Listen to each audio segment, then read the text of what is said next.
கண்ணு, எவ்வளவு நல்ல செய்தி சொல்லியிருக்க தெரியுமா? மனசுக்கு ரொம்ப சந்தோஷமா இருக்கு.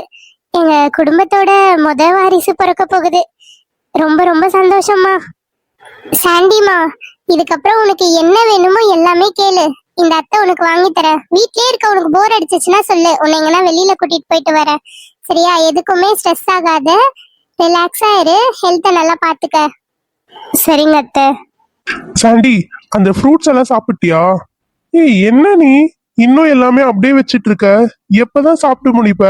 இங்க பாரு, ஜூஸ் வேற இருக்கு, இதுவும் குடிக்கணும்ல. ஏய், என்ன இது ஆனந்த், 2 ஜூஸா? எப்படி என்னால இவ்ளோ சாப்பிட முடியும்? இந்த ஃப்ரூட்டே பாரு, ஒரு பவுல் ஃபுல்லா கொடுத்திருக்க. என்னால இதுவே சாப்பிட முடியல, எனக்கு கொமட்டுது. நீ என்னடான்னா 2 ஜூஸ் எடுத்துட்டு வந்திருக்க? ஆமா, ஒன்னு ஆரஞ்சு ஜூஸ், இன்னொன்னு ஆப்பிள் ஜூஸ். ஆப்பிள் ஜூஸ் குடிச்சா குழந்தை நல்லா கலரா பிறக்கும்ல, அதனாலதான். அப்புறம் ஆரஞ்சுல நிறைய விட்டமின்ஸ் எல்லாம் இருக்காமே, இது நீ குடிச்சனா குழந்தை நல்லா ஆரோக்கியமா பிறக்கும்ல, அதுக்காக தான். எனக்கு இருக்கு பேராண்டி, அதுக்குன்னு ஒரே நேரத்துல எப்படில இவ்வளவு சாப்பிட முடியும்? அதெல்லாம் எனக்கு தெரியாது. நல்லா சாப்பிட்டு என்னோட குழந்தை நல்லா கொழுக்கு முழுக்குன்னு அழகா பிறக்கணும். ஐயோ பாவம் சாண்டி, இவன் சாப்பிட வச்சே சாண்டிய டார்ச்சர் பண்ணி எடுக்க போறான். சாண்டிமா, அம்மா அம்மா, என்ன மன்னிச்சிடுமா.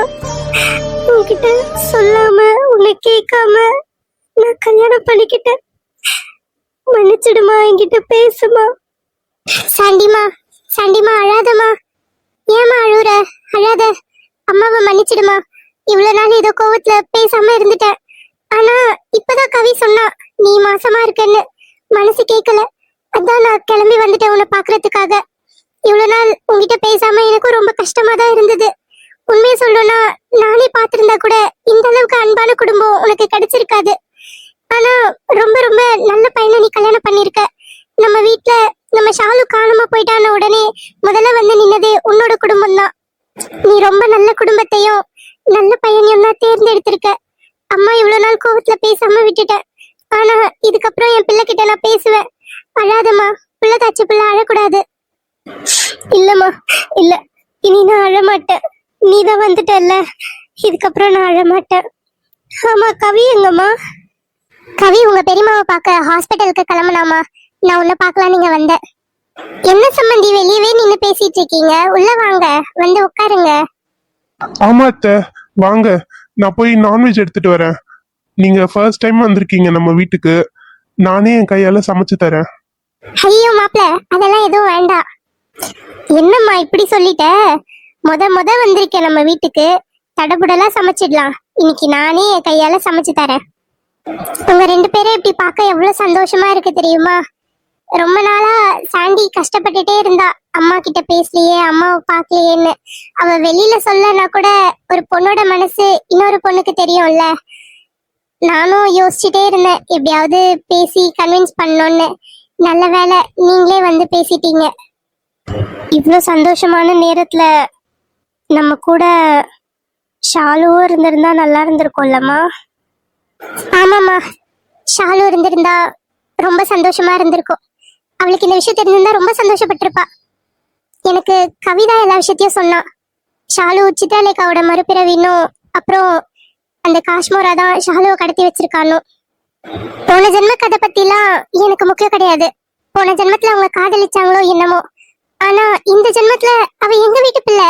எங்க அனுமதி இல்லாம எப்படி அவளை அவன் கடத்திட்டு போலாம்? எங்களால இது எதுவும் பொறுத்துக்கவே முடியல. ரொம்ப கோவம் வருது. எப்படியாவது எங்க பிள்ளைய மீட்டு கூட்டிட்டு வந்துட்டா போதும்னு இருக்கு எங்களுக்கு. கவலைப்படாதீங்க அத்தை, சீக்கிரமா எப்படியாவது ஷாலுவை கண்டுபிடிச்சிடலாம். ஆமா மாப்ள, சீக்கிரமா ஷாலுவை கண்டுபிடிச்சு அவங்க அம்மா முன்னாடி நிறுத்தணும்.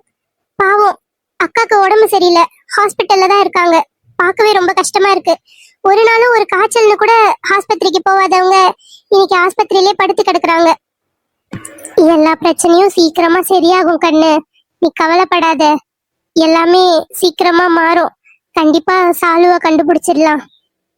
அந்த நம்பிக்கையில தாமா நாங்களும் இருக்கோம். இனி கடவுள் தான் காப்பாத்தணும். அடைச்ச சிக்னல் வேற போட்டாங்க. செம்ம வெயில் அடிக்குது. இந்த வெயில்ல ஹெல்மெட் போடாம வேற வந்துட்டேன். தலையெல்லாம் கொளுத்துது, முடியல. இந்நேரத்துக்கு அம்மா சாண்டி வீட்டுக்கு போயிருப்பாங்கல்ல, போய் பேசியிருப்பாங்க. சாண்டி ரொம்ப ஹாப்பியா இருந்திருப்பா. ச்சே, என்னாலதான் அங்க இருக்க முடியல. பாவம் பெரியம்மாவை பார்த்துக்க ஆள் இல்லைல்ல, அதனாலதான் ஹாஸ்பிட்டல் நம்ம போயிட்டு இருக்கோம். சீக்கிரமா பெரியம்மாக்கு உடம்பு சரியாயிடணும். ஷாலு எப்படியாவது கிடைச்சிடணும். கடவுளே. அப்பாடா, சிக்னல் போட்டாங்க.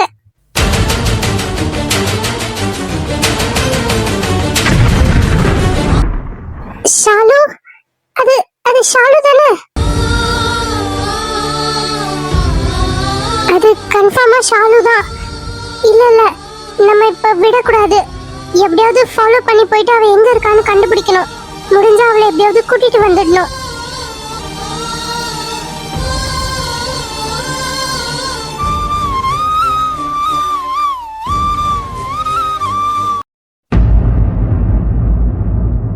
டேய் விஜய், நீ மட்டும் போறது சரியா வராதுடா. நானும் வரேன் உங்க கூட. அந்த போற வழி வேற ரொம்ப ரிஸ்க்னு சொல்றாங்கடா. அந்த மலை மேல ஏறுறது அவ்வளோ ஈஸியும் கிடையாது. நீ மட்டும் தனியா போறன்றது கஷ்டம்டா. நான் மட்டும் எங்க தனியா போறேன்? என் கூட தான் மகேஷ் வரானே. நான் எங்கடா வரேன்னு நீ தானடா என்ன கட்டாயப்படுத்தி இழுத்துட்டு போற. அதுக்கு இல்லடா விஜய், அந்த இடம் ரொம்ப ஆபத்தானது. அதனாலதான் நிறைய பேர் அங்க போறதே தவிர்க்கிறாங்க. நீ அங்க போய் உனக்கு ஏதாவது ஆயிடுச்சுன்னா என்னடா பண்றது? ரொம்ப பயமா இருக்குடா. நம்ம வேற ஏதாவது வழியை ட்ரை பண்ணி பார்க்கலாம்டா. டே அண்ணா, எனக்கு அதெல்லாம் எதுவுமே ஆகாது. நான் பாத்துக்கிறேன். எனக்கு ஷாலுவை கண்டுபிடிச்சிட்டா போதும். பாவம், அவ எவ்வளோ கஷ்டப்படுறாளோ தெரியல. இதோட ஒரு வாரம் ஆச்சுடா. அவ எங்க இருக்கா, என்ன பண்றா, எதுவுமே தெரியல. ரொம்ப கஷ்டமா இருக்கு. அவங்க அம்மாவுக்கு வேற உடம்பு சரியில்லாம ஹாஸ்பிட்டல்ல படுத்துட்டு இருக்காங்க. இதெல்லாம் பார்த்துட்டு என்னால சும்மா இருக்க முடியல. என்னோட முயற்சியை நான் எடுக்கிறேன். கண்டிப்பா போய் குருஜியை கூட்டிட்டு வந்துடுவேன். சரிடா, அட்லீஸ்ட் உன் கூட நாங்களும் வரோம். எப்படி உன்னை தனியா விடுறது? டே அண்ணா, இப்பதான் அண்ணி கன்சீவா இருக்காங்க. நீ தான் உங்களை கூட இருந்து பாத்துக்கணும். நீ எங்க கூட வந்துட்டா அது சரியா இருக்காதுடா. அதுவும் இல்லாம ஃபேமிலியில யாருமே இல்லாம நம்ம எல்லாரும் கிளம்பி போயிட்டோம்னா இங்க ஏதாவது பிரச்சனைனா யார் பார்த்துப்பாங்க? நீ இங்க இருந்து வீட்டுல இருக்க எல்லாரையும் பத்திரமா பாத்துக்கோ. மச்சான், நானாவது வரேனேடா. இல்லடா ரமேஷ், நாளைக்கு தான் ரோஜா வீட்ல இருந்து வர்றதா சொல்லியிருக்காங்க. உன்னோட கல்யாண விஷயத்த பத்தி பேசுறதுக்காக நாளைக்கு ரோஜா வீட்ல இருந்து எல்லாரும் வருவாங்க. அப்ப நீ இல்லாம இருந்தா அது சரியா வராது. நீ இரு, நாங்க 2 பேரும் போயிட்டு வரோம். அதுக்கு இல்லடா. டே, நீயே ரொம்ப நாள் பொண்ணு கிடைக்காம கஷ்டப்பட்டுட்டு இருந்த. இப்பதான் உனக்கே ஒரு நல்ல விஷயம் நடக்க போகுது. அதுல எதுக்கு குழப்பம்? வேணாம், நீ இங்கே இரு. நாங்க 2 பேரும் போயிட்டு வரோம். கண்டிப்பா குருஜியோட தான் வருவோம். எனக்கு நம்பிக்கை இருக்கு. சரிடா விஜய், பார்த்து பத்திரமா போயிட்டு வா.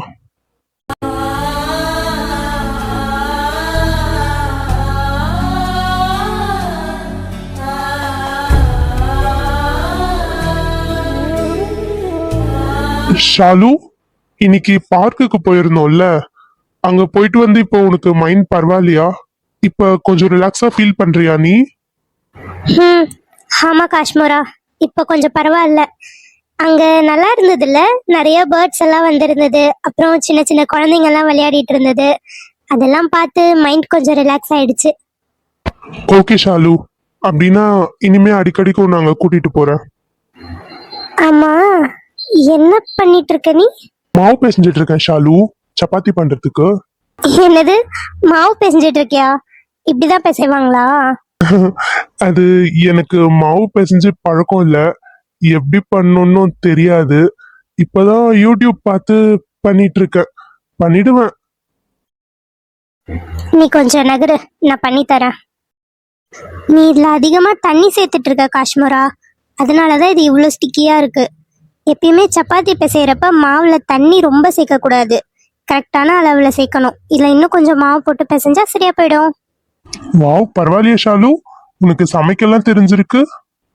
நானும் உனக்கு சமைக்க தெரியாதுன்னு நினைச்சிட்டு இருந்தேன். ஏன்? இந்த காலத்துல பொண்ணுங்க எங்க சமைக்கிறாங்க? பசங்க நாங்க தான் சமைக்கிறோம். அதனாலதான் அட்வான்ஸா சமையல்லாம் தெரிஞ்சுக்கலான்னு நானும் நிறைய கத்துக்கிட்டேன். ஆனா இந்த மாவு மட்டும் பிசைய தெரியாது. மத்தபடி சமையல்லாம் ஓரளவுக்கு பண்ணுவேன். ஆனா பரவாயில்ல, உனக்கு சமைக்க தெரிஞ்சிருக்குல்ல, அதனால எனக்கு கவலை இல்ல. ஆ ஐயோ, இந்த முடி வேற கண்ணில் குத்திக்கிட்டே இருக்கு, கையில வேற மாவு மாவா இருக்கு. ஹே ஷாலு, இரு அப்படியே இரு, நான் அட்ஜஸ்ட் பண்ணி விடுறேன்.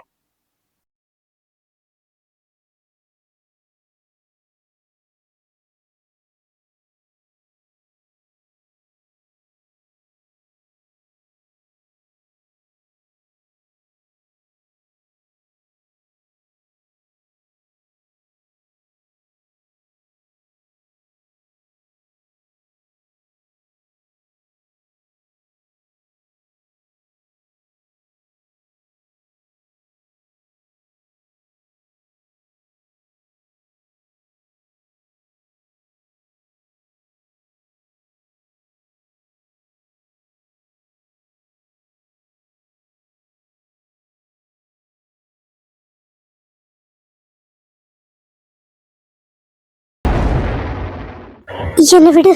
என்னாச்சு ஷாலு? இல்ல இல்ல, இது தப்பு. நான் நான் உன்னை லவ் பண்ணல. நான் நான் விஜயை தான் லவ் பண்றேன்.